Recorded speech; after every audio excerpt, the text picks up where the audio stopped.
it is your buddy Peace and Harmony with you here today. And we're zooming in and focusing in a little bit more in depth on a great viewer question that really struck me, and that was really how to deal with narcissistic family members who really kind of split off, who really kind of separate off, who really snub other family members and leave them unacknowledged, tend to use a lot of double standards. The way that what they dish out is not what they can take.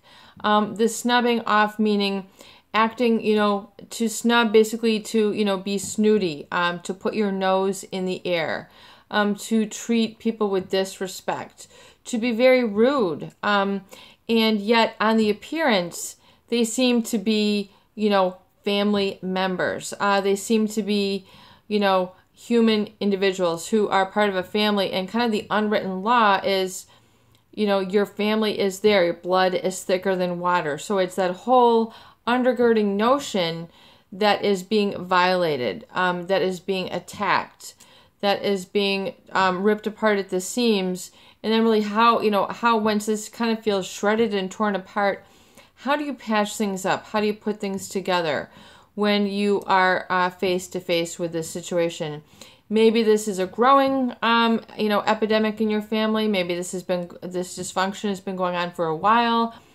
But generally, when you see these double standards, it's, the narcissist can dish it up, but they can't take it. So when we talk in previous videos about things being very one way, one directional, it is because they are not willing to be responsible and accountable and open-hearted enough to really take others in that humane, interactive way. It's just not what they are about. It's not what they seek to do. Even if it is family, even blood should be thicker than water. This is not what they operate by. But furthermore, what is part of the issue is that oftentimes people who are in family members with them can be strikingly different from them, meaning that there can be, polar opposites. They can be very patient, very self-sacrificing with their time, their money, their attention, their listening, what they will do for them to help others. They can be very sacrificing and giving because that's how they believe, life should be lived, that's what family is about. We're here to stick together. It's kind of like why you would have a family in the first place when you really ask yourself that, what does that really mean? Is it a coming together?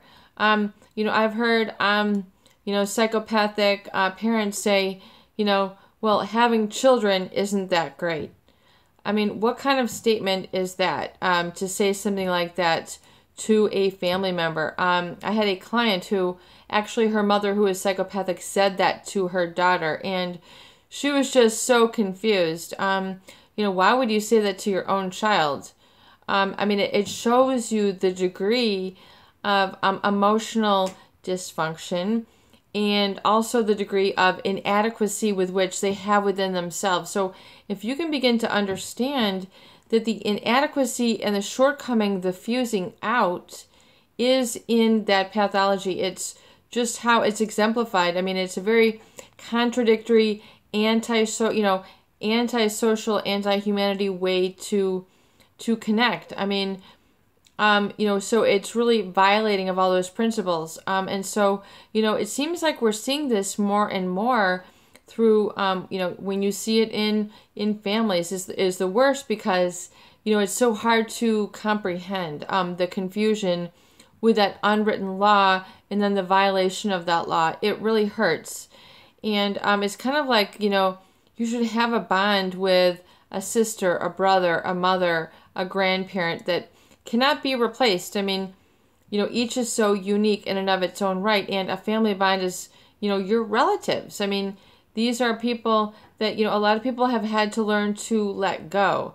And, this sort of cloistering off and then the double standards is what you have to really address and see that is, what is going on, and to realize that they look at situations much differently and they make assessments that are oftentimes not in your best interest. It's not loving. It's not caring. It's not supportive.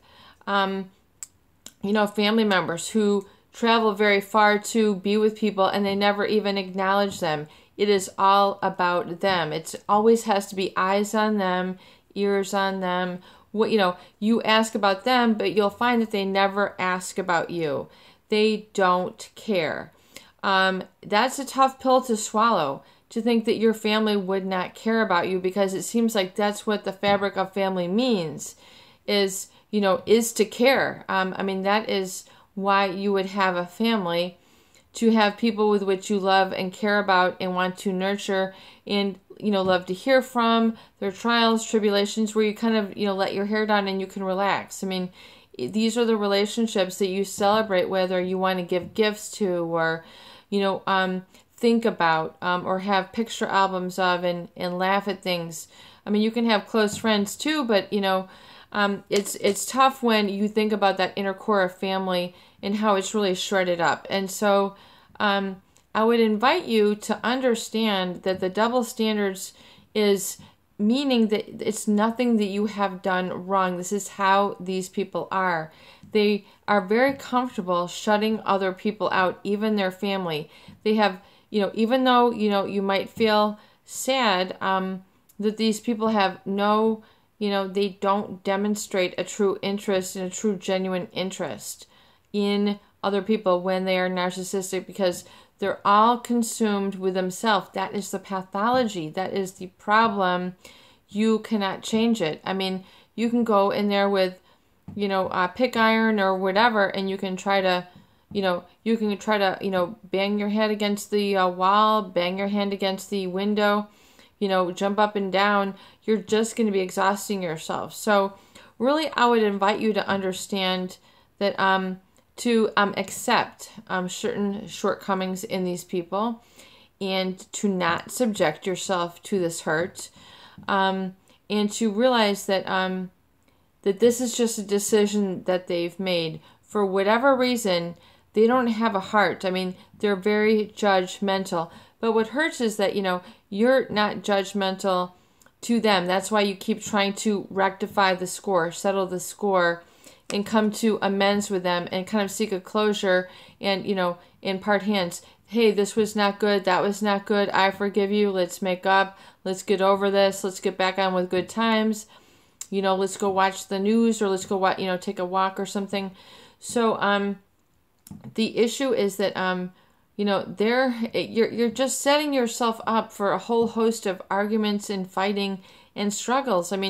Some of these people, especially when we talk about the borderline, and I don't talk about that too much on the family, or on the channel, but those people can be really mean. They're just very mean people.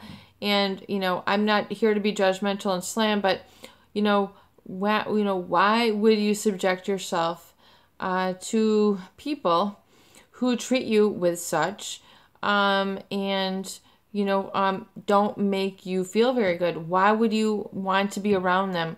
What was it, that is, you are feeling that you have a compulsion to stay with? The unwritten law, for better or for worse. What kind of commitment are you still running through your mind, your heart, your spirit, which is not maybe in your best interest? Sometimes it's important just to call it for what it is, and then drop it there and say, you know what? I'm washing my hands. I'm done. I'm now focusing on my life and what I can do and who I can enjoy, and then who I can have that true two-way, and be comfortable and have fun and, relax and enjoy the finer things of life and the arts and, whatever it is that you're interested in. Food, maybe you're just into sleeping. I don't know. Maybe you're just into walking or biking or hiking, or doing, going to, becoming active in your church or active in your community, whatever it is. You have to realize that these people are always going to have a double standard. They're going to expect, they're not going to give like in return. In fact, they're oftentimes they can be very tight-lipped, meaning they don't have much to say, inquire, speak up about you, look into how you're doing. You'll find that they're very short on that, yet they're very long on wanting to ask you or, take from you. your time, money, attention, and it's can be very, very energy depleting and making you feel very empty and sad inside. It's because you are not receiving what you need in return from them. They cannot give it. It has nothing to do with you. It's just how they are as people. And until you can really see that clearly and say, you know what, peace and harmony, I get it now. Wow. And until you kind of have that breakthrough and that shift, and you'll realize that, you might have certain hopes or dreams, but what you then need to look at the world at large, and then you need to go beyond the scope of just your family and realize that, the brother and sisterhood with all the other people out there in the world, who can be like your surrogate sister, your surrogate brother, your surrogate mother, your surrogate daughter, people who you can nurture and have children, who you can treat and be friended with as children, and to experience that playfulness, that intimacy, or that innocence, where you're just having fun, on that child level. You need to realize that there's a large brotherhood in humanity out there, which you can become part of outside of this constricting circle, where you're just really sort of locked down by double standards, and it's not in your favor. It makes you feel worse and worse, and the more you show interest, the less interest they're going to show. It's just like the harder you pull, the tighter the grip gets on you. So,